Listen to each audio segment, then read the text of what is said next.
Merci beaucoup Dominique et permettez-moi tout d'abord de vous saluer tous et de vous dire que je suis particulièrement heureux de venir prendre la parole ici. Je remercie chacun d'entre vous pour sa présence bienveillante. Merci aussi parce que ça me donne l'occasion d'évoquer un thème qu'on n'a pas toujours nécessairement l'habitude d'évoquer, à savoir l'expérience du silence, qui est en fait une expérience assez difficile à envisager pour elle-même. Alors, c'est un thème qui est d'emblée paradoxal, parce qu'on n'a pas l'habitude de l'envisager pour lui-même, mais en même temps, il fait partie de notre expérience la plus quotidienne. Nous avons tous, sous une forme ou sous une autre, ou des expériences du silence, et le silence occupe une place non négligeable dans notre vie quotidienne. C'est bien sûr une expérience juridique, bien évidemment, une matière juridique assez complexe, la question du silence, notamment, mais pas seulement, à travers le thème du droit de se taire et de ne pas contribuer à sa propre incrimination. C'est une notion, par exemple aussi, de type clinique, psychopathologique, avec l'expérience du silence des émotions, qui est appelée l'alexithymie par les psychologues et les psychanalystes. C'est une notion qui, donc dans le droit, ça je l'ai déjà dit, et c'est aussi une notion qui traverse toutes les spiritualités. Bouddha, par exemple, est appelé le grand silencieux. Dans la Bible, il y a un texte tout à fait symptomatique dans l'Ancien Testament. Lorsque Dieu se manifeste au prophète Élie, il ne se manifeste pas sous la forme d'un bruit violent, il ne se manifeste pas sous la forme d'un tremblement de terre, mais il se manifeste sous la forme d'un souffle léger que Levinas a traduit très joliment d'ailleurs comme étant la voix d'un fin silence. La voix d'un fin silence. Donc vous voyez que nous sommes toujours aux prises avec différentes figures du silence, dans tous les domaines d'expérience que nous pouvons rencontrer. Et ce que je vous propose de faire ce soir est simplement d'amorcer une réflexion ensemble sur la légitimité que peut avoir la philosophie si elle veut interroger une expérience du silence. En quoi est-ce que la philosophie serait particulièrement qualifiée pour dire quelque chose et faire apparaître une expérience du silence? Je crois que la philosophie est qualifiée pour ça, sinon je ne serais pas ici ce soir, et pour une première raison toute simple. C'est que la philosophie a son point d'origine et son point de naissance dans le silence. Pourquoi ? On dit souvent que Platon et Aristote ont déterminé le commencement de la philosophie par l'étonnement, ce qui est tout à fait juste, le fameux Thomazeil. Mais le fait même de s'étonner suppose, comme Heidegger l'a si brillamment montré, le fait même de s'étonner suppose qu'il y ait un moment de recul et un moment de stupéfaction dans lequel précisément nous sommes étonnés. Et c'est précisément ce moment de retraite ou de recul qui fait le moment de silence, un moment de stupéfaction qui nous laisse sans voix et qui est aussi à l'origine de la philosophie. Alors vous me direz, c'est un très grand paradoxe de parler du silence. Et dans la conversation, si vous voulez, on pourra évoquer ce paradoxe qu'il ne faut pas supprimer, mais dans lequel il faut s'installer et dans lequel il faut vivre. Et donc nous allons essayer de thématiser ce point. Alors pour rentrer dans cette expérience du silence, pour trouver un premier chemin, je vous suggère une première citation d'un penseur qui est extrêmement important pour la notion du silence aussi. C'est Ainsi parlait Zarathustra de Friedrich Nietzsche.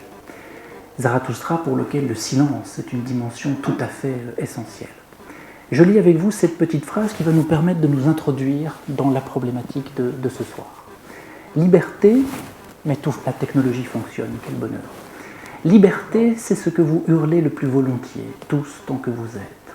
Mais j'ai désappris la foi dans les grands événements, aussitôt qu'il y a autour de ceux-ci beaucoup de hurlements et de fumée.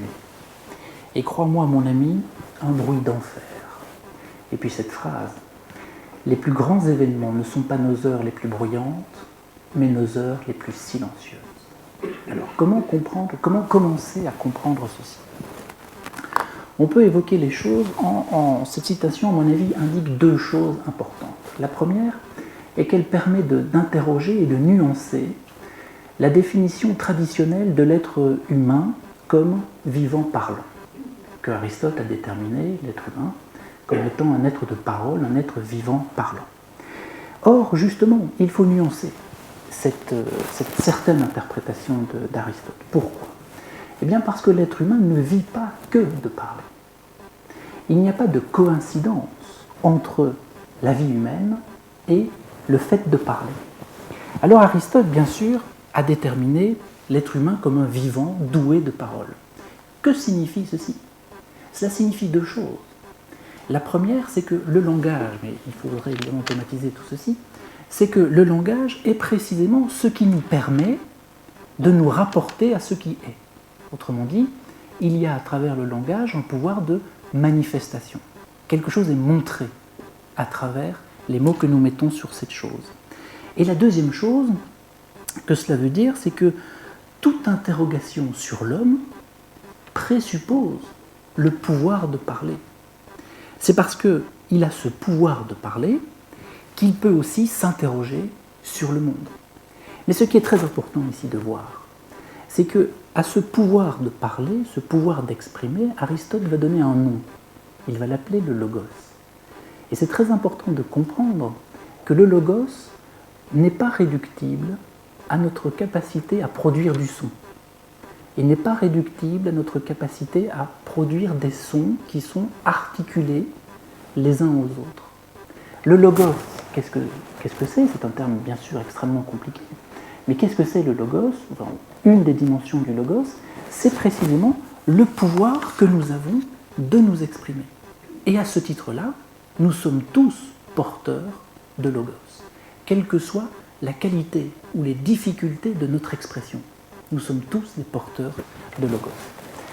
La deuxième chose que cette citation de Zarathustra indique, c'est que notre expérience, vous le voyez, c'est le point numéro 2 ici au-dessus, c'est que notre expérience est faite à la fois de mots et de silence.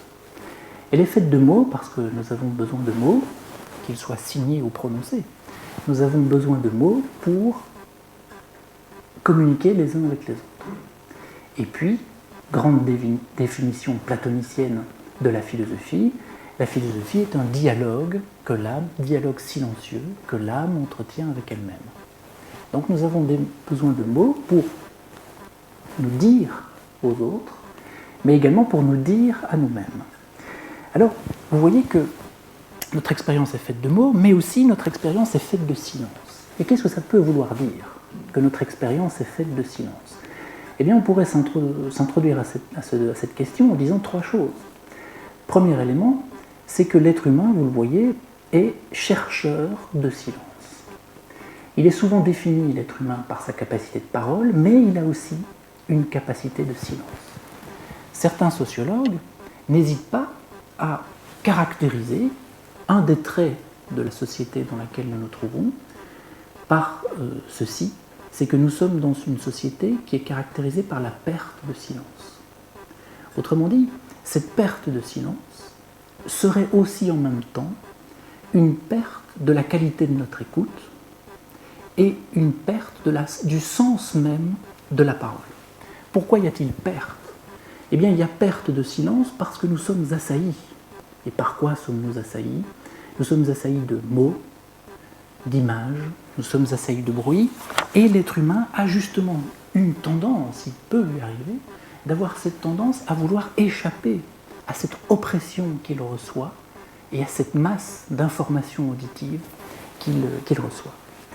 Deuxième élément, c'est Platon qui attire l'attention là-dessus, c'est que le silence est aussi celui de l'origine et celui de la fin. Pourquoi ?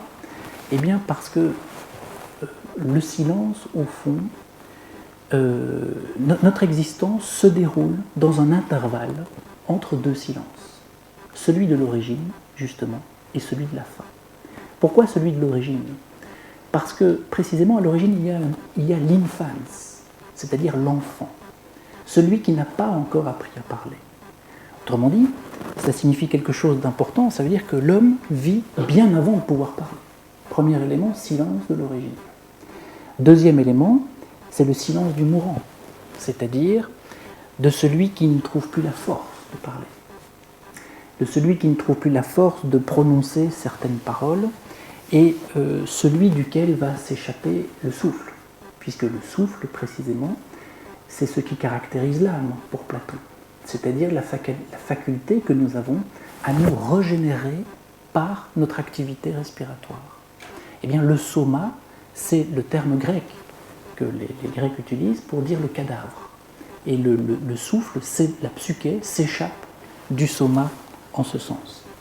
Et puis, troisième élément qui montre que notre expérience est faite à la fois de mots et de silence, c'est que le silence est lui-même un moment de suspension. Pourquoi ? Eh bien parce que c'est Austin qui a insisté là-dessus, c'est qu'au fond, nous ne faisons pas l'expérience perpétuelle d'un langage sans fin.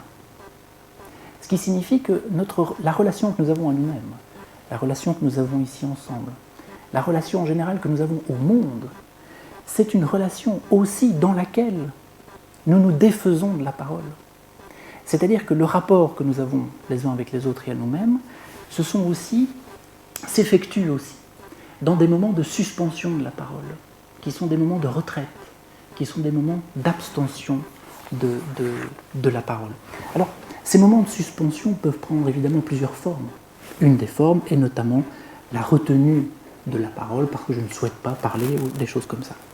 Donc vous voyez tout ceci en guise d'introduction pour essayer de montrer que le silence est constitutif de notre existence.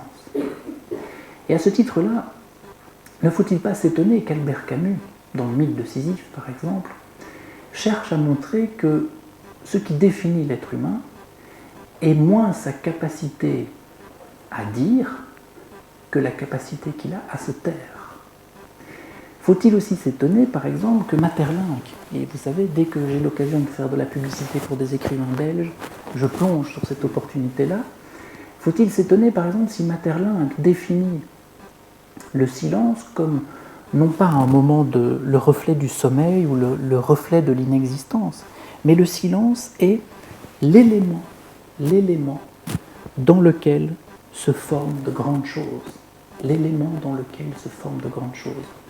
Voilà aussi ce qui a incité Freud à thématiser et à exprimer l'étrangeté du silence, notamment dans l'angoisse, dans la perte d'objets, dans le vide que la perte d'un objet peut rendre possible. Voici ce que Freud écrit sur le silence, d'où vient l'inquiétante étrangeté qui émane du silence, de la solitude, de l'obscurité. Nous ne pouvons rien dire, si ce n'est que ce sont là vraiment les éléments auxquels se rattache l'angoisse infantile qui jamais ne disparaît tout entière chez la plupart des hommes. Alors, comment aborder maintenant, plus en détail, l'expérience du silence ? Je vous propose un petit parcours en 8 étapes, qui sont 8 portes d'entrée dans l'expérience du silence. Je voudrais montrer d'abord que le silence est une liberté de parole. Il doit d'abord être un choix. Et il y a des moments où le silence n'est pas un choix, pour plusieurs raisons. Je voudrais ensuite montrer que le silence est inscrit dans la structure même de l'acte de parler. Je voudrais ensuite vous dire quelques mots sur le silence et la sonorité de la parole. Je voudrais quatrièmement vous dire que le silence est un acte d'énonciation. Je voudrais thématiser avec vous cinquièmement l'acte de parler, thématiser l'expérience de l'écoute, montrer que le silence est le lieu d'une épreuve de soi-même. Et puis, dernièrement, mais nous n'aurons sans doute pas le temps, ce qui n'est pas grave, essayer de montrer qu'il y a peut-être un lieu où se manifeste avec une force tout à fait particulière le silence, c'est précisément le poème qui serait un lieu de silence. Alors, avant de rentrer dans tout ceci, je dois être très honnête avec vous et vous dévoiler ma batterie, c'est-à-dire vous dévoiler exactement l'hypothèse que je souhaite traiter avec vous. L'hypothèse que je souhaite traiter, elle s'appuie simplement sur la distinction que la langue latine permet entre deux formes du silence. D'un côté, nous avons le tacere, c'est-à-dire qui va donner en français se taire, et qui va donner le taciturne, celui qui parle peu, et le tacere, se taire, c'est un verbe qui indique l'arrêt de la parole. C'est-à-dire qu'il y a quelque chose qui est suspendu et c'est un acte. Se taire consiste précisément ici à ne pas parler. Il y a donc une négativité qui est inscrite dans cet acte-là. Et première forme du silence. Deuxième forme latine du silence, c'est le silere, non plus le tacere, mais le silere. Et à quoi a-t-on affaire ici? On a affaire à un verbe qui est intransitif. Et qu'est-ce que ce verbe veut exprimer? Il veut exprimer le fait d'être en silence. C'est-à-dire que c'est un verbe qui est censé évoquer la tranquillité d'une présence à soi. Tranquillité d'une présence à soi qui n'est pas déterminée ou qui n'est pas troublée par les bruits qui viennent de l'extérieur. Et donc mon hypothèse est tout simplement ceci, est assez simple à comprendre, c'est qu'au fond, le silence n'est pas le vide. Il faut montrer ça. Le silence n'est pas le vide, mais il indique plutôt le mystère que l'être humain est pour lui-même. Le mystère que l'être humain est pour lui-même. Autrement dit, le silence va mettre, c'est mon hypothèse en tout cas, va mettre en mouvement, va mettre en œuvre une sorte d'ouverture, ou va mettre en œuvre une sorte de mise en suspens, ou de mouvement de suspension qui va ouvrir un passage vers quelque chose de vivant en nous. Et quelque chose de vivant en nous qui se donne en deçà de nos pensées et qui se donne en deçà de notre réflexion et de notre capacité réflexive. Premier point donc, le silence comme liberté de parole.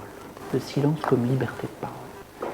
Je m'inspire ici d'un disciple de Heidegger, qui s'appelle Max Scheler, qui a essayé de thématiser le silence comme liberté de parole. Et voici ce qu'il écrit, j'espère que vous pouvez lire.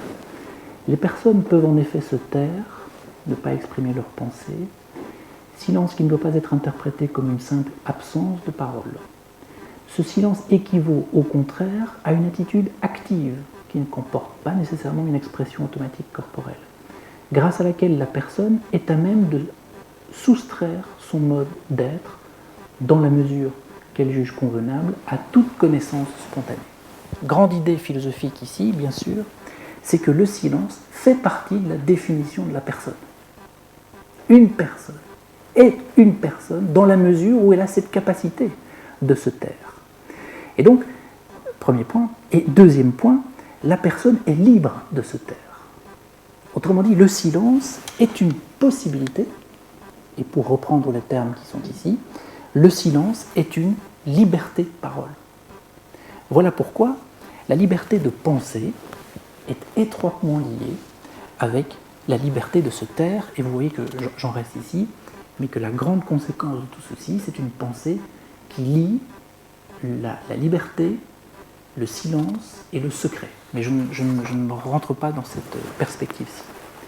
J'entre dans le deuxième point, qui sont le silence dans les différents moments de la parole. Alors il est possible ici d'interroger la relation entre parole et silence, qui ne sont pas deux choses opposées. Il y a une complicité essentielle entre le silence et la parole qui sont toujours à prendre ensemble. Alors dire ceci est important, parce que ça donne déjà deux avertissements à celui qui veut traiter en philosophie de la question du silence. Le premier avertissement que ça donne, c'est que quand on s'intéresse au silence, il est absolument impossible de procéder à une négation de la parole. Autrement dit, tout le travail que je vous propose ici ne procède pas du tout d'un doute quant à la capacité de l'être humain à se dire à lui-même son expérience et à dire tout simplement son expérience. Il n'y a donc pas de désespérance ou de fatalité qui est liée au langage et à la parole, qui serait alors compris comme étant simplement des lettres vides, ou que nos langages seraient simplement lettres mortes. Premier avertissement qu'il s'agit de faire. Deuxième avertissement, c'est l'avertissement que Pascal Quignard, un romancier tout à fait passionnant, a thématisé sous l'idée de vœu de silence.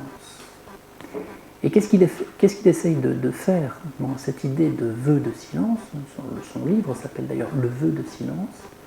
Eh bien, ce que Pascal Quignard essaye de faire, c'est de montrer qu'il y a forcément un désaveu du vœu de silence. Un désaveu du vœu de silence. Pourquoi? Eh bien, parce que faire vœu de silence est une contradiction dans les termes et est impossible. Il n'y a pas de serment de silence. Il n'y a pas de serment de silence. Pourquoi n'y a-t-il pas de serment de silence? Parce que le silence est justement une parole que l'on ne peut pas tenir. C'est une parole que l'on ne peut pas tenir. Le vœu de silence est une parole et on ne peut pas tenir la parole de se taire. On ne peut pas tenir la parole de se taire. Autrement dit, la parole est donc profondément engagée dans le vœu de silence. Et ça, c'est un avertissement extrêmement important. Parce que ça veut dire que le vœu de silence ne se suffit jamais à lui-même et est en acte impossible. Voilà pour les deux avertissements importants. Ces deux avertissements nous permettent de rentrer dans les différents moments de la parole. Et je veux simplement ici vous dire, peut-être nous rappeler simplement, que le silence accompagne la parole, toujours, et le silence est comme inscrit dans la trame de la parole. Pourquoi? Eh bien pour trois raisons. Il faudrait d'ailleurs appliquer ce schéma à la musique, par exemple. Premièrement, il y a un silence avant la parole. Ce qui signifie simplement que le silence est le lieu d'où la parole émerge. Je reviendrai sur cette notion de lieu tout à l'heure. Le silence est le lieu d'où la parole émerge. C'est-à-dire qu'avant de parler, il y a le silence.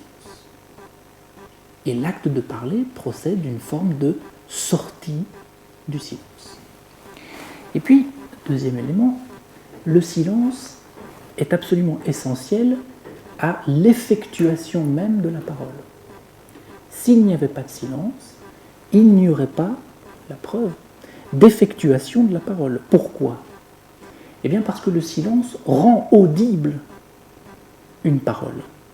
Il rend audible, il permet d'entendre la sonorité d'une parole. Je reviendrai d'ailleurs sur ce point. Et puis le troisième élément qu'on oublie souvent, c'est que le silence est également présent après la parole. Et que donc, comme je vous l'écris ici, la parole n'a pas du tout le dernier mot. Pourquoi? Eh bien parce que le silence, au fond, c'est une chambre d'écho. C'est-à-dire que le silence est le lieu où va résonner ce qui vient d'être dit et où va résonner, où nous allons faire l'épreuve de ce qui vient juste d'être prononcé, de ce qui vient juste d'être dit. Donc ceci est également, ce troisième point est également important puisqu'il montre que le silence est ce vers quoi la parole elle-même conduit. Troisième élément, le silence est la sonorité de la parole. Et je vous propose ici d'indiquer trois choses. Premièrement, c'est que la parole est un phénomène physique. Platon nous l'a tellement bien appris. C'est un phénomène physique qui émane du corps. Autrement dit, le fait de parler ne peut être possible qu'à partir de notre incarnation. Et donc l'acte de parler est, comme le dit très bien Platon, une action du corps. C'est une action du corps. Et donc parler, c'est faire acte de présence, mais c'est faire acte de présence précisément en tant que sujet incarné. En tant que sujet incarné. Et il est très, très significatif d'ailleurs que par exemple Freud revient toujours sur cette fameuse image que Descartes utilise dans la 6e méditation métaphysique, où Descartes dit, au fond, l'âme n'est pas du tout dans le corps comme un pilote dans son navire. Et bien on peut dire la même chose ici, c'est que la parole n'est pas du tout dans le corps comme un pilote dans son navire. Autrement dit, parfois nous sommes débordés par notre propre parole. Et ce débordement vient aussi de ce que Freud a appelé les énergies du corps, etc. Autrement dit, premier point, la parole est liée à une chair, c'est-à-dire à quelqu'un qui est incarné et qui est là, qui fait acte de présence comme sujet incarné. Deuxième élément, la parole est un phénomène sonore. pourrait évidemment discuter énormément ce point. Mais pourquoi est-ce que c'est un phénomène sonore? Eh bien, parce que la parole s'effectue dans la profération, dans l'acte de proférer quelque chose, c'est-à-dire dans la voix qui profère. Et donc la voix est absolument essentielle pour penser ici le silence, puisque la voix, c'est précisément ce qui est à l'articulation de la parole et du corps. La parole et la voix sont rendues possibles précisément par le fait d'avoir un corps. Et l'élément qui articule le corps et la parole, c'est l'élément du souffle.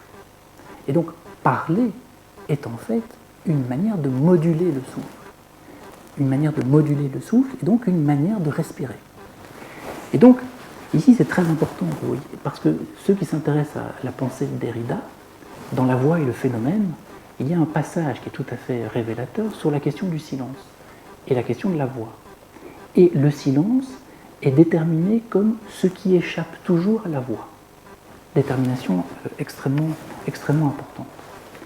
Et puis alors, troisième point, c'est que le silence est indissociable de la pratique concrète de la parole.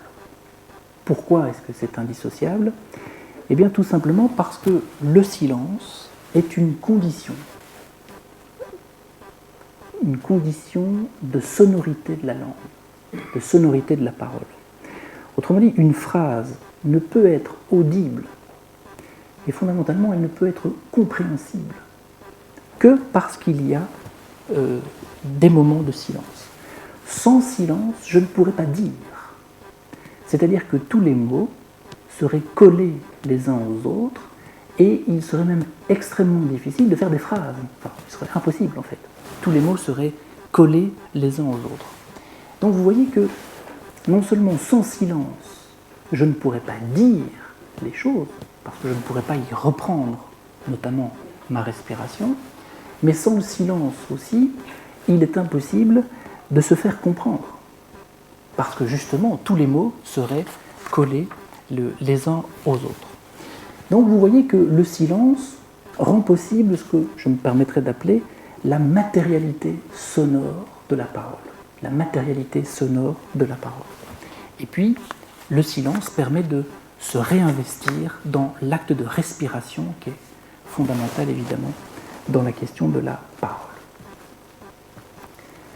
Quatrièmement, je voudrais évoquer avec vous le silence comme acte de non-parole.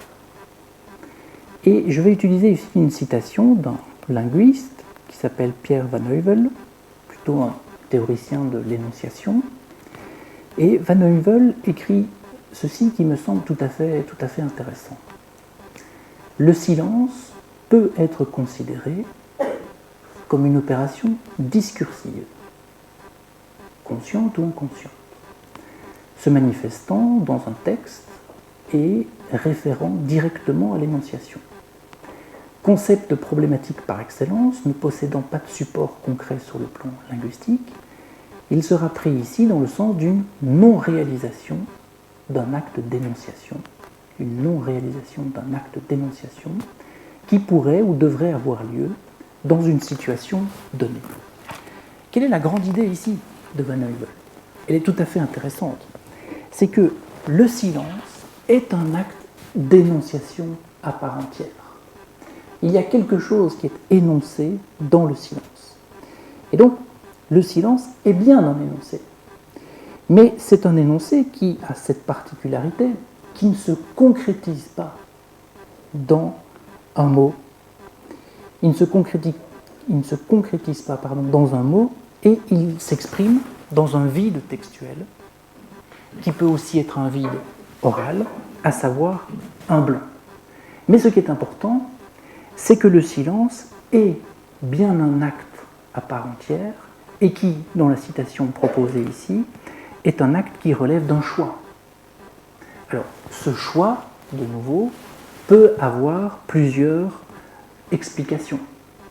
Une première explication serait une explication liée à notre incapacité à nous expliquer sur le langage, ou par le langage.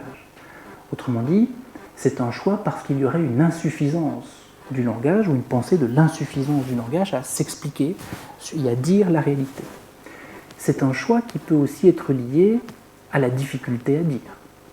Donc, dans ce cas-là, ce serait des choix de cet ordre-là. Puis, autre type de motif qui explique ce choix de l'acte de non-parole, c'est le refus de parler. C'est-à-dire, par exemple, la révolte contre le langage.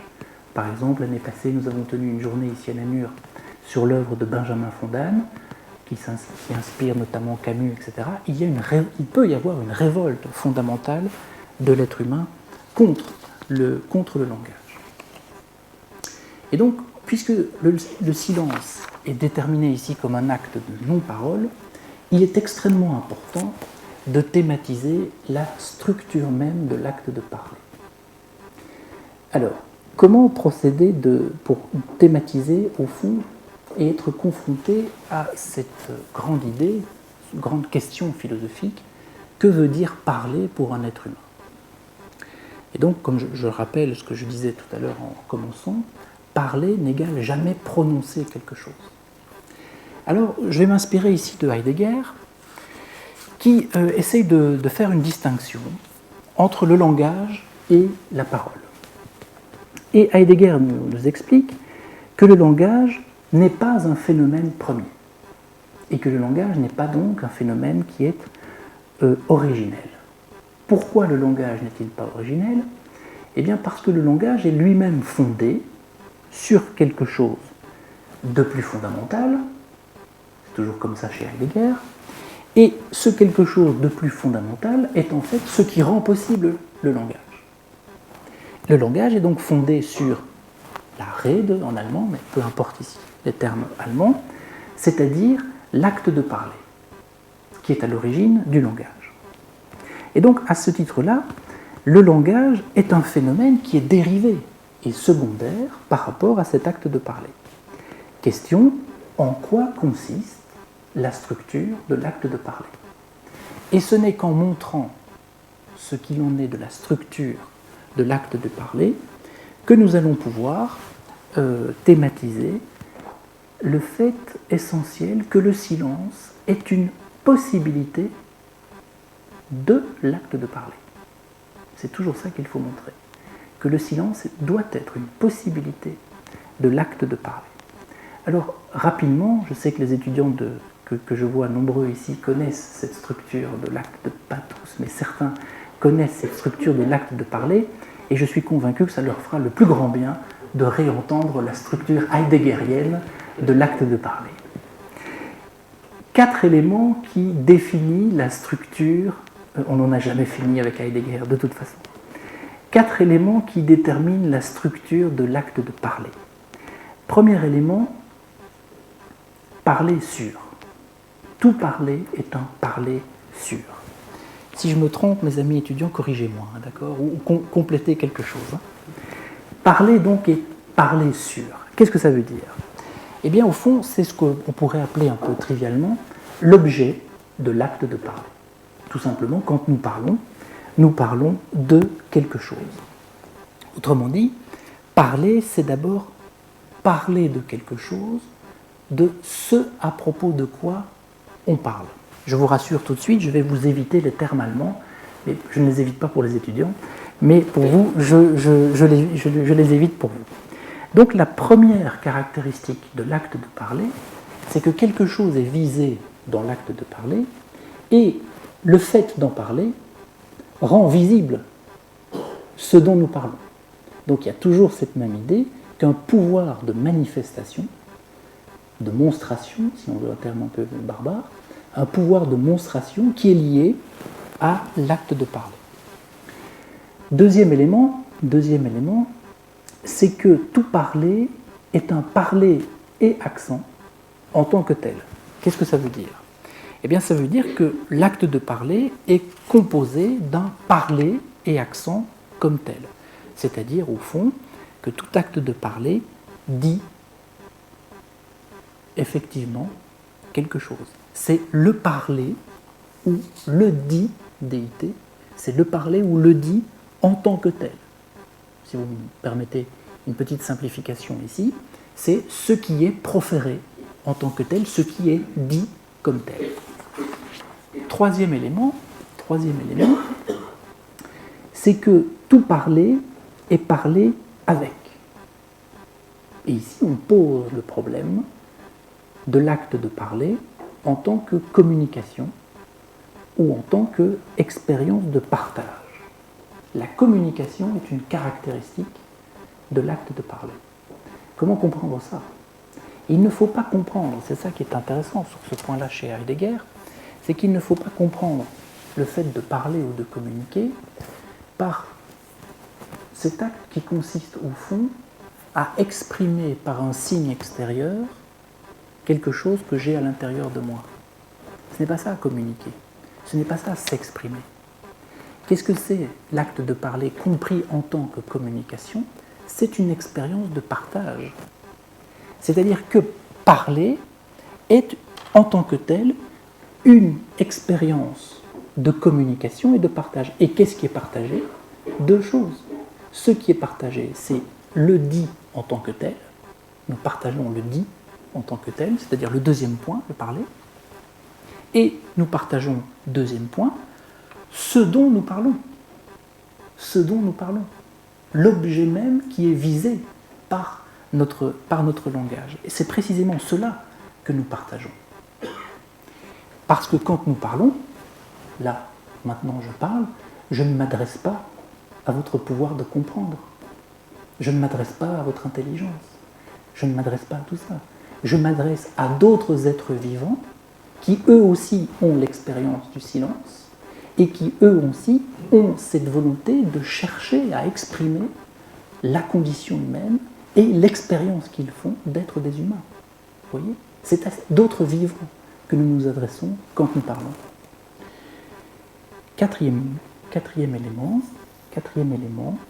c'est que parler, c'est s'exprimer. Il y a le problème de l'expression qui est constitutif de l'acte de parler. C'est-à-dire que la parole se manifeste d'une certaine façon. D'une certaine façon. Et donc, parler, j'insiste beaucoup là-dessus, c'est que parler ne revient pas à articuler des sons de manière audible. Ça ne revient pas à articuler des sons de manière audible ou alors à transmettre une affirmation. Parler s'accomplit aussi dans l'intonation d'une voix, par exemple, dans une gestuelle, dans des expressions de visage, etc. Et donc, ça veut dire que les inflexions de la voix, les intonations, etc., expriment aussi quelque chose pour elles-mêmes qui ne peut pas être réduit au contenu même de ce que nous disons. On le voit très clairement quand quelqu'un parle de sa souffrance. La manière dont il parle quand il souffre, les psychanalystes connaissent très très bien ça, la manière dont il parle, son expressivité est en lien, mais n'est pas réductible, avec le contenu de la chose qu'il est en train d'expliquer. Donc vous voyez que cette structure de l'acte de parler va nous donner maintenant une matrice philosophique pour essayer de comprendre toute la question du silence.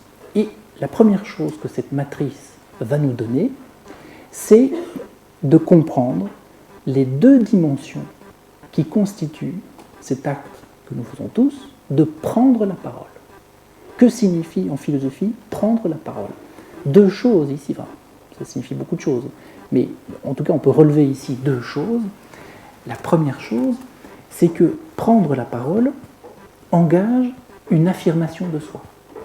Autrement dit, une relation à soi-même. Que signifie ceci?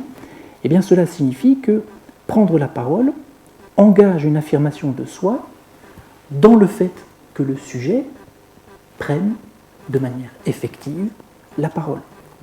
C'est-à-dire que le sujet va se montrer lui-même, dans le fait qu'il est capable de prendre la parole. Et donc il est capable de s'exprimer, et sous-entendu, voilà pourquoi j'insiste ici sur relation à soi, sous-entendu qu'il est capable d'être le sujet de sa parole. qu'il est capable de s'exprimer en première personne.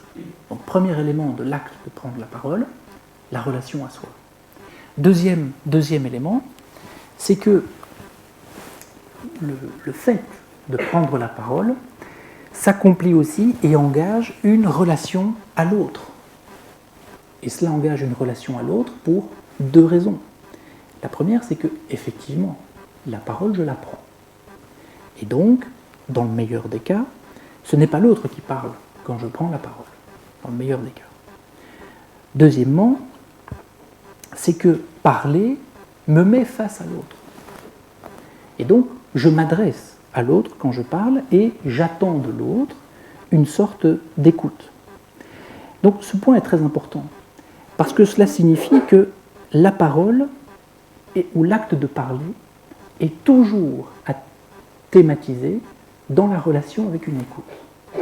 Voilà pourquoi il faut comprendre l'expérience de l'écoute en tant que telle.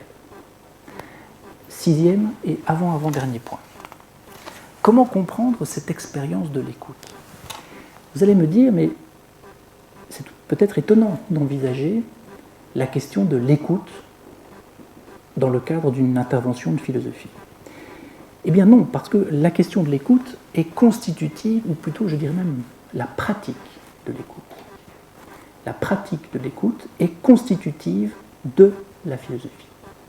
Il faut donc ici comprendre le silence comme étant le silence de celui qui écoute. Et comment comprendre ceci? Celui qui a pratiqué l'écoute par définition et qui a inscrit l'écoute dans la définition même de la philosophie, c'est bien sûr Socrate. Socrate, pourquoi? Eh bien parce que Socrate est souvent envisagé, peut-être à tort, comme étant un incorrigible causeur.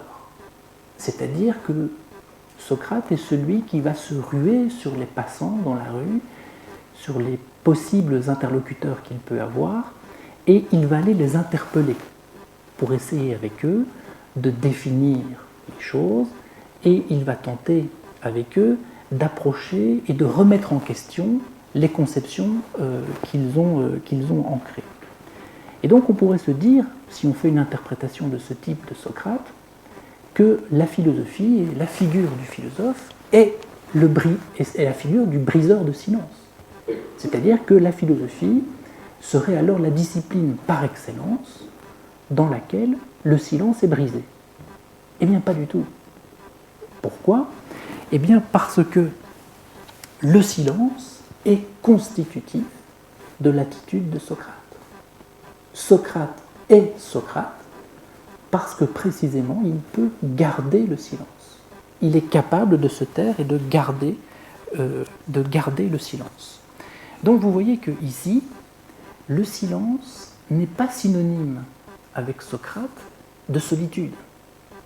Il n'est pas synonyme d'isolement. Le silence, justement, est une composante de la relation à l'autre. Voilà pourquoi il est absolument essentiel d'aborder la question du silence en relation à l'acte d'écouter et à l'expérience de l'écoute. Sous-entendu, une expérience de l'écoute d'une parole qui n'est pas la mienne. Et donc l'expérience de Socrate est tout à fait intéressante ici, parce qu'elle nous donne, au fond, un double mouvement dans ce que je viens de rappeler de Socrate. D'abord, c'est dans mon écoute, c'est-à-dire dans l'écoute que la parole de l'autre qui veut me dire quelque chose est reçue.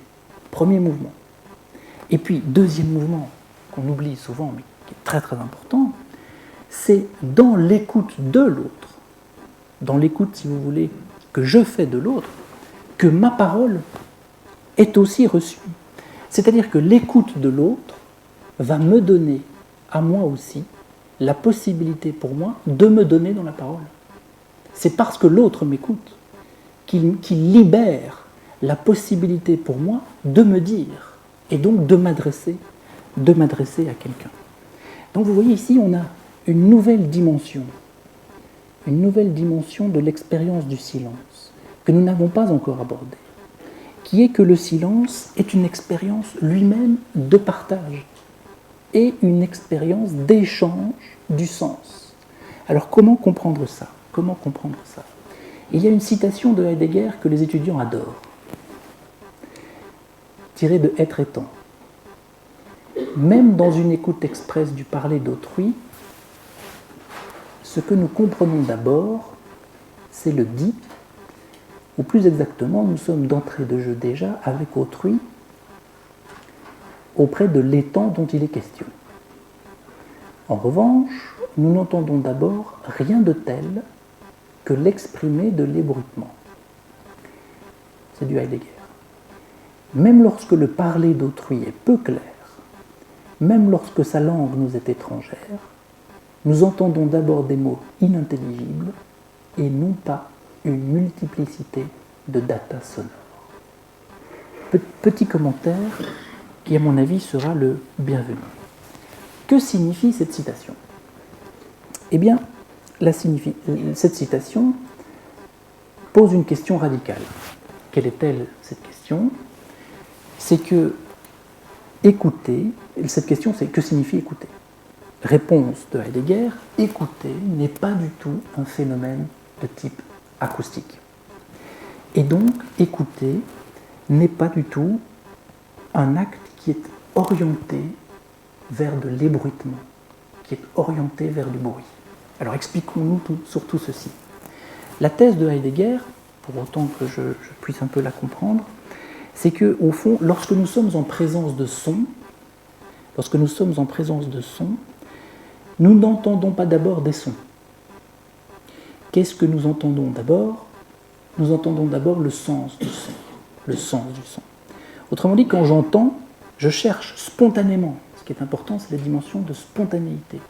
De manière spontanée, quand j'entends un son, je cherche spontanément le son, à comprendre le son que j'entends. Et je suis orienté vers quoi? Non pas vers mes propres sensations sonores. Je suis orienté vers le sens du son, c'est-à-dire le son qui est le son de quelque chose, de ceci ou de cela, de la mobilette qui passe ou de l'oiseau qui chante. Autrement dit, il y a toujours un comportement qui est nôtre, qui est un comportement avec une intentionnalité particulière, puisque lorsque j'entends un son, je cherche toujours le sens de ce son. Et ce schéma général, Heidegger l'applique au cas particulier de l'écoute de l'autre. C'est-à-dire que le fait d'écouter l'autre, ne revient pas à être tourné vers nos propres sensations sonores, ou vers la dimension sonore de ce que l'autre dit. C'est très important ceci, parce que cela signifie que la parole n'est pas du bruit, articulé ou pas articulé. La parole n'est pas du bruit. Et parler ne consiste pas à ébruiter. Qu'est-ce qu'on écoute alors? Quand on écoute une parole qui n'est pas la nôtre, qu'écoute-t-on? Eh bien précisément un autre vivant. Un autre vivant qui lui aussi est au monde et qui est affecté par ce qui lui arrive. Et un autre vivant qui cherche, lui aussi, sans doute parce qu'il est vivant, à se dire et à dire la condition dans laquelle il se trouve. Et donc vous voyez qu'ici, il faut introduire de nouveau un avertissement extrêmement important. Quel est cet avertissement? C'est que l'écoute peut se faire violence. Heidegger ne l'a pas tellement thématisé. Il faut plutôt aller chercher cette idée-là, par exemple, chez Jacques Lacan. L'écoute se fait violence. Qu'est-ce que ça veut dire? Eh bien, cela signifie que écouter l'autre ne revient pas seulement à se taire. Parce qu'en se taisant, on peut penser à la place de l'autre. Autrement dit, l'écoute peut avoir un caractère violent parce que l'écoute peut enfermer l'autre dans la pensée de celui qui écoute. C'est-à-dire que la violence de l'écoute vient de ceci que une écoute pourrait, et c'est là où elle est violente, une écoute pourrait prétendre déjà savoir, peut-être parfois mieux savoir, ce que l'autre cherche à exprimer, à savoir précisément celui qui est écouté. Et donc, ceci est très important, parce que ça veut dire qu'au fond, l'écoute n'est possible qu'à partir d'un silence primordial, mais de soi-même. Un silence primordial de soi-même, de sa propre pensée. Pourquoi silence primordial de sa propre pensée ? Eh bien précisément parce que c'est le silence de sa propre pensée, de celui qui écoute, qui va rendre possible le fait que ce soit la parole de l'autre qui puisse apparaître. C'est-à-dire une parole qui n'est pas la mienne, mais qui pourtant m'est adressée. Statut extrêmement particulier de cette parole.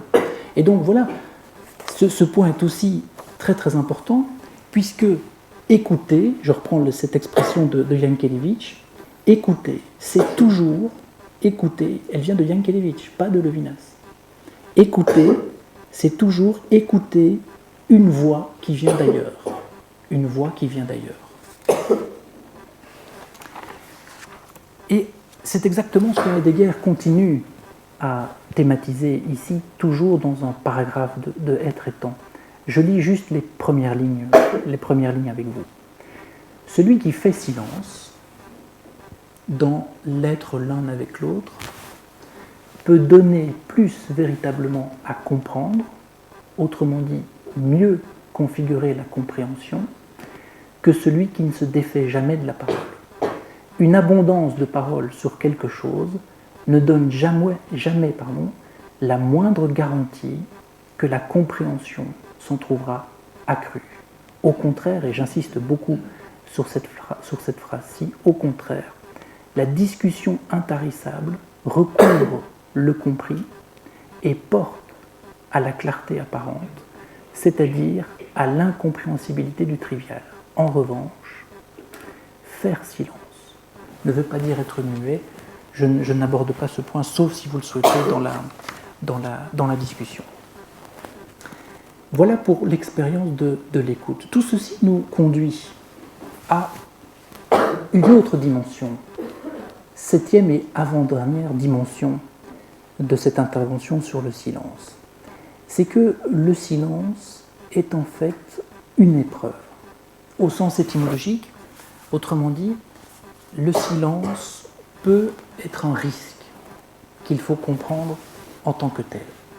Alors je dirais simplement, au fond, deux choses pour comprendre l'épreuve du silence. La première chose, c'est c'est un sujet que je n'ai pas travaillé en tant que tel, donc je ne suis pas certain de ce que j'avance ici.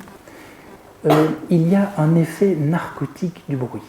J'emploie cette expression à un sociologue, anthropologue qui s'appelle David Le Breton, qui a écrit un magnifique livre qui s'appelle Du silence, chez Paris Métayer il y a quelques années. Je vous conseille vraiment la lecture de ce livre, c'est tout à fait passionnant. Et il thématise les différentes figures du silence, par exemple notamment dans l'autisme. Il a un chapitre sur l'autisme qui est tout à fait intéressant. Et David Le Breton écrit ceci. Le bruit exerce un effet narcotique au sein de l'appartement ou dans la rue.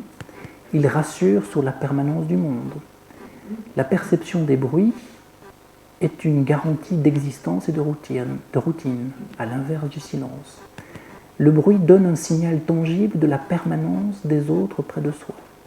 Il efface l'absence, le deuil, le vide d'une existence, d'une solitude malaisée à assumer. Il rassure en rappelant qu'au-delà de soi, le monde continue à exister. Alors, qu'est-ce que c'est que cet effet narcotique ? Eh bien, l'idée ici de Le Breton consiste simplement à dire que les bruits nous rassurent. Les bruits nous rassurent, c'est-à-dire qu'avoir du bruit autour de soi nous rassure. Et sur quoi est-on rassuré ? Eh bien, précisément, comme le dit la citation, que nous ne sommes pas seuls. Et donc, le bruit comble notre solitude et nous rassure sur le fait qu'il y a bien un monde qui est là autour de nous et qu'il y a bien un monde qui existe. Premier élément. Le deuxième élément sur lequel je voulais insister, c'est que pour montrer que le silence est une épreuve de soi, et donc pour montrer que, au fond, le silence confronte l'homme à lui-même, et qu'il le confronte, au fond, au caractère indicible de son expérience et de sa présence à lui-même, il faut revenir peut-être à un lieu philosophique extrêmement connu, mais qui souvent n'est pas très bien lu. C'est un lieu philosophique qui est tiré du plus grand philosophe de tous les temps, Pascal. Et Pascal nous explique que, au fond, il y a une grande difficulté, et c'est sans doute la chose la plus difficile face à laquelle nous sommes confrontés, et cette difficulté consiste simplement à être en repos dans sa chambre. Et donc vous connaissez certainement cette fameuse expérience du divertissement dans les passés de Pascal. Je lis ce passage avec vous. Nous ne nous tenons jamais au présent.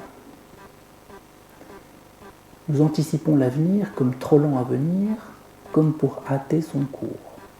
Ou nous rappelons le passé pour l'arrêter comme trop prompt, si imprudent que nous errons dans les temps qui ne sont pas nôtres, et ne pensons au seul qui nous appartient, et si vain que nous songeons à ceux qui ne sont rien, et échappons sans réflexion le seul qui subsiste. C'est que le présent d'ordinaire nous blesse. Nous le cachons à notre vue parce qu'il nous afflige, et s'il nous est agréable, nous regrettons de le voir échapper. Nous tâchons de le soutenir par l'avenir et pensons à disposer les choses qui ne sont pas en notre puissance pour un temps où nous n'avons aucune assurance d'arriver. Que chacun examine ses pensées. Il les trouvera toutes occupées au passé ou à l'avenir. Nous ne pensons presque point au présent, et si nous y pensons, ce n'est que pour en prendre la lumière pour disposer de l'avenir. Le présent n'est jamais notre fin. Le passé et le présent sont nos moyens. Le seul avenir est notre fin. Ainsi, nous ne vivons jamais. Vous vous rendez compte de ce que Pascal dit ici, c'est terrible. Ainsi, nous ne vivons jamais. Mais nous espérons de vivre et nous disposons toujours à être heureux. Il est inévitable que nous ne le soyons jamais. Je relis cette phrase, pardonnez-moi, mais c'est terrible. Ainsi, nous ne vivons jamais. Mais nous espérons de vivre. Et nous disposons toujours à être heureux. Il est inévitable que nous ne le soyons jamais. Qu'est-ce que ça veut dire, tout ceci ?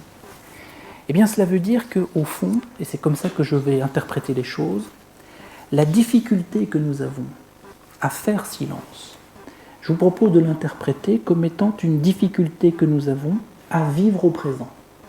C'est-à-dire la difficulté que nous avons à demeurer en repos dans notre chambre, comme nous le dit Pascal. Le passage que je viens de lire ici est une superbe analyse de la conscience du temps.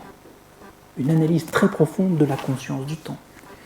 En quoi consiste le divertissement de Pascal ? En quoi consiste-t-il ? Eh bien, c'est un divertissement qui, au fond, consiste simplement à nous détourner. Et Pascal nous dit que nous faisons tout pour nous détourner. Détourner quoi ? Notre regard et notre expérience. Le détourner de quoi ? Du présent. Se divertir, c'est précisément se détourner du présent. Et donc, nous errons dans des temps qui ne sont pas les nôtres. Pourquoi ? Eh bien, nous errons en arrière de nous-mêmes, par le passé. Par ce passé, justement, qui nous revient. Et ce passé qui nous revient dans les rappels qui nous reviennent du passé. Et puis nous errons de l'autre côté, en avant de nous-mêmes, comme si nous étions tirés toujours en avant de nous-mêmes. Pourquoi ? Eh bien parce que nous avons, de manière obstinée, cette tendance à anticiper ce qui pourra être. Et donc nous avons une tendance à anticiper nos projets et à être préoccupés par l'avenir. Et nous faisons tout pour éviter le présent. Pourquoi évitons-nous le présent? Réponse de Pascal, parce que le présent nous blesse de deux manières. La première manière, c'est que ce qu'il y a à voir dans le présent, on n'a pas toujours envie de le voir. On n'a pas envie de le voir précisément parce que c'est difficile ou parce que cela nous afflige. Et puis, deuxième raison qui fait que parfois on veut éviter le présent, deuxième raison, c'est que dans l'hypothèse où le présent serait agréable, eh bien ce présent se donne toujours avec la conscience si douloureuse de la fugacité du temps. Et que donc, ce présent qui même est agréable, nous avons la conscience qu'il va déjà passer, ou qu'il passera, qu'il est déjà peut-être passé, et donc automatiquement, dans le présent lui-même, nous sommes emportés par le regret. Nous sommes emportés par le regret. Eh bien, cette incapacité, cette difficulté, disons comme ça, cette incapacité, cette difficulté à être au présent, c'est-à-dire à être auprès de soi-même, est à mon avis aussi à l'œuvre dans la difficulté que nous pouvons rencontrer à être en silence. Parce que le silence nous enseigne quelque chose qui, à mon avis, est très important. C'est que, au fond, la recherche du silence nous montre et nous renseigne d'abord à l'agitation qui nous habite. C'est-à-dire, comme le dit très bien David Hume, ce qui caractérise notre solitude et ce qui caractérise notre pensée, ce sont nos bruits intérieurs. Nos bruits intérieurs. Notre pensée, c'est avant tout du bruit, nous explique Hume. C'est du bruit. Et donc, le silence va nous renvoyer précisément à notre propre agitation, à l'agitation de ce qui nous habite et à l'agitation de nos tumultes, voyez-vous.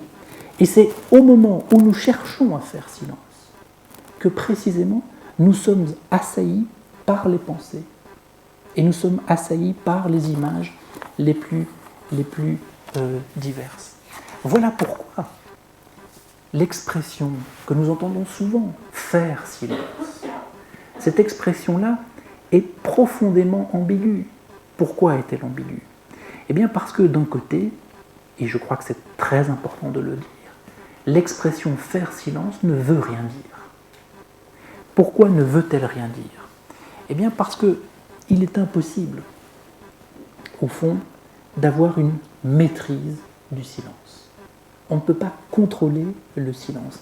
Et donc, il n'y a, c'est très important pour toutes les spiritualités, il n'y a aucune activité particulière qui va garantir de manière automatique de faire l'expérience du silence. Autrement dit, le silence n'est jamais produit, et ça c'est important, et on ne sait pas au juste quand il va venir. Donc, faire silence, à ce titre-là, ne veut rien dire. Et deuxièmement, il y a ce que j'appellerais ici une passivité du silence. Comment faut-il comprendre cette passivité? Eh bien, précisément, que le silence s'établit de lui-même. C'est-à-dire que le silence se fait plutôt que nous ne le faisons. Et donc, faire dans cette expérience, dans cette expression de faire silence, faire ne veut pas dire que le sujet réalise ou que le sujet construit quelque chose, mais que le silence, précisément, se fait de lui-même. Et donc il y a une dimension que j'appellerais ici de réception, ou une dimension de passivité, du silence. Alors, dernier point sur la question du silence, parce que je souhaite aussi ménager un temps de discussion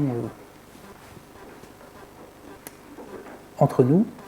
Dernier point, pour essayer de, je ne serai pas trop long, je vous rassure tout de suite, pour essayer de thématiser un des lieux possibles du silence, c'est la poésie. La poésie.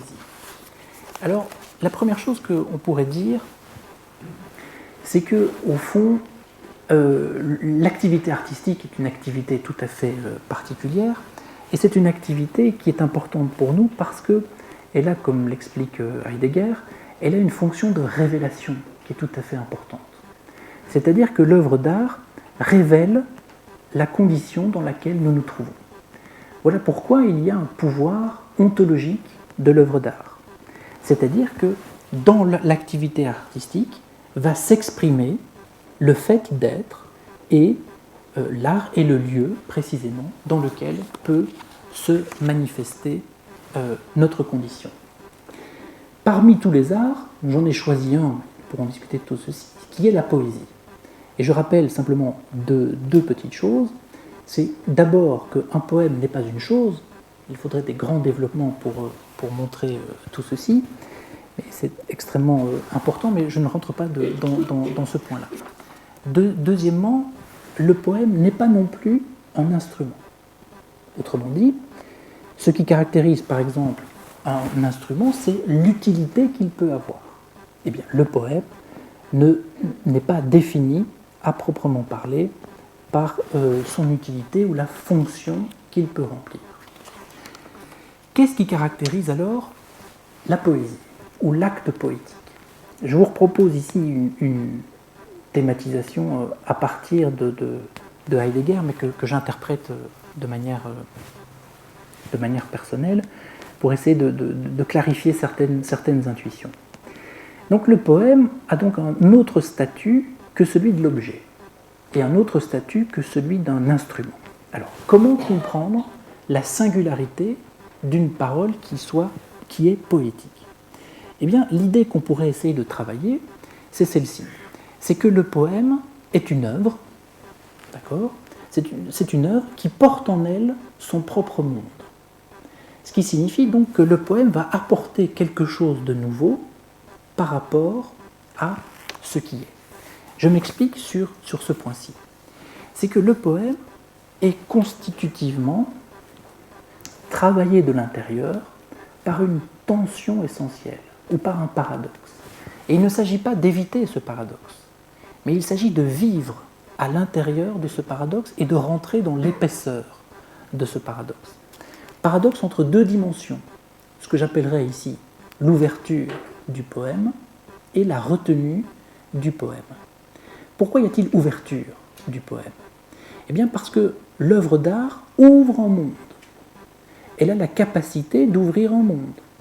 C'est-à-dire qu'au fond, elle va rendre précisément le monde présent d'une nouvelle manière. Elle ne va pas imiter le monde, mais c'est une parole qui va rendre présent. Elle va proposer, si vous voulez, un point de vue sur le monde qui est en fait une nouvelle perspective sur le monde. Une nouvelle manière de dire la condition humaine, par exemple. Premier élément, l'ouverture du poème. Il y a, comme disent les phénoménologues, dans le poème, une donation de sens. Il y a du sens qui est donné dans le poème. Mais en même temps, voilà pourquoi il y a paradoxe, en même temps, le poème est inépuisable. Il y a une forme de retenue du poème. Pourquoi? Eh bien parce que la signification que propose le poème, cette signification-là est toujours en attente d'être interprétée. C'est-à-dire en attente de nouvelles significations. Voilà pourquoi l'œuvre d'art peut être dite inépuisable, parce que précisément, le poème est une réserve de signification. Heidegger a essayé de thématiser tout ceci en recourant à deux concepts essentiels, le concept de terre et le concept de monde, dans une conférence extrêmement importante sur l'origine de l'œuvre d'art au début des années 30. Comment est-ce que Heidegger thématise la terre? La terre, c'est au fond la ressource inépuisable d'où jaillit la signification. C'est au fond ce qui laisse surgir la signification. Et d'un autre côté, le monde, c'est précisément l'œuvre dans laquelle le poème peut surgir. Et l'activité artistique est précisément une lutte un combat entre la Terre et le monde. C'est-à-dire que le monde va tirer la Terre vers lui et lui donner sens, mais en même temps, la Terre va retenir le monde en elle, car elle va précisément le retenir comme réserve de signification. Et donc il y a toujours dans la parole poétique un jeu de voilement et de dévoilement. Alors tout ceci, ce que je m'arrête ici simplement pour Heidegger, tout ceci pour vous dire que la parole poétique a un statut tout à fait particulier. Pourquoi ? Parce que le poète est celui qui prête sens, qui va donner du sens, mais en même temps, il est celui qui va montrer que le sens n'est jamais épuisé, qu'il est toujours à réinterpréter. Comprenons ce phénomène-là. Comprenons ce phénomène-là, et après, j'arrête. Pour comprendre ce phénomène, il faut revenir à une question que Heidegger, toute simple, pose, qui est « Que veut dire écouter le langage ?» Que veut dire écouter le langage ? Eh bien, écouter le langage ne veut pas dire prendre acte de ce qui est dit dans le langage. Écouter le langage signifie, ce point est extrêmement important, écouter le langage signifie et consiste à situer ce qui est dit à partir du non-dit d'où provient la parole poétique. C'est-à-dire que écouter le langage, c'est au fond ramener vers le lieu d'où vient la parole poétique. Et ce lieu, c'est précisément pour Heidegger l'être en tant que silence. L'être en tant que silence.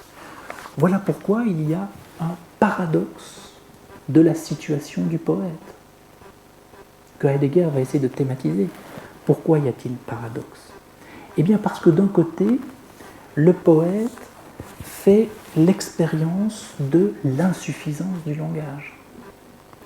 C'est-à-dire qu'au fond, il ressent que les mots ne sont pas toujours à la mesure de ce qu'il cherche à exprimer, d'abord, mais surtout à la mesure de la puissance de la réalité. Il fait cette expérience-là. Mais en même temps, il choisit, ou en tout cas, ça c'est une interprétation, mais en tout cas, il choisit d'écrire et de faire quand même ce que je me permettrai ici d'appeler le pari des mots. C'est-à-dire qu'il est celui qui ressent l'insuffisance du langage, mais qui en même temps va au-delà de la tentation du silence et essaye justement de faire le pari des mots, c'est-à-dire précisément de dire quelque chose. Et donc vous voyez ici, je terminais par ceci, peut-être que s'il fallait définir le travail poétique, il faudrait dire que le poète est en fait le gardien du silence. C'est-à-dire que finalement on pourrait dire que le poète a une tâche très particulière. Il a même, dirions-nous, une charge très particulière, qui est de faire entendre le silence. Il est celui donc qui préserve le silence, et c'est celui qui cherche à rendre audible le silence. Voilà pourquoi le but du poète n'est peut-être pas de dire quelque chose, et peut-être même, je ne sais plus qui disait ça, mais que le poète en général n'a rien à dire. C'est-à-dire que le poète, au fond, n'écrit pas pour dire quelque chose. Il prend cette décision de rompre le silence, mais pourquoi accepte-t-il de rompre le silence ? Précisément pour le manifester et pour le rendre audible. Alors je termine maintenant sur un exemple de poème dont je ne fais pas faire de commentaires. C'est un poète breton, Guy Evic, qui écrit ceci, c'est par là simplement que je termine. Je fore, je creuse, je fore dans le silence, ou plutôt dans du silence, celui qu'en moi je fais. Et je fore et je creuse vers plus, de silence, vers le grand, le total silence en ma vie, où le monde, je l'espère, me révélera quelque chose de lui. Je vous remercie infiniment pour votre attention.